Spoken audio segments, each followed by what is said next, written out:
వాక్యాన్ని పక్కన పెట్టి నువ్వు లోక సంబంధంగా ఎంత జ్ఞానం పొందుకున్నా సరే, లోక సంబంధంగా ఎన్ని కోర్సులు చేసినా సరే, అది వెలవెలబోతుంది నీ జీవితంలో. అది ఏమాత్రం ఉపయోగం కాదు. కానీ వాక్యాన్ని ముందు పెట్టుకొని, వాక్యానికి నువ్వు ప్రాధాన్యత ఇచ్చి, అప్పుడు నీ చదువులు చదువుకో, నీ కోర్సులు చేసుకో, దేవుని జ్ఞానం ఇచ్చి నడిపిస్తాడు. నేను అందరిలో పైదానిగా చేస్తాడు. వాక్యం ఏం చెప్తుందో అది చేయి.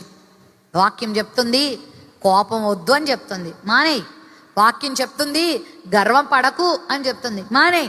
వాక్యం చెప్తుంది దీన మనసు కలిగి ఉండు అని చెప్తుంది, నేర్చుకో.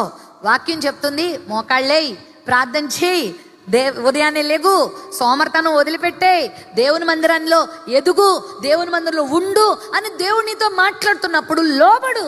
అది నీకెంతో ఆశీర్వాదం, అది నీకెంతో దీవెన కలిగిస్తుంది. టైం ఉంటే అటు తిరుగుదామా, ఇటు తిరుగుదామా, కబుర్లు ఆడదామా, ఆ మూలకి వెళ్దామా, ఆ సెంటర్కి వెళ్దామా,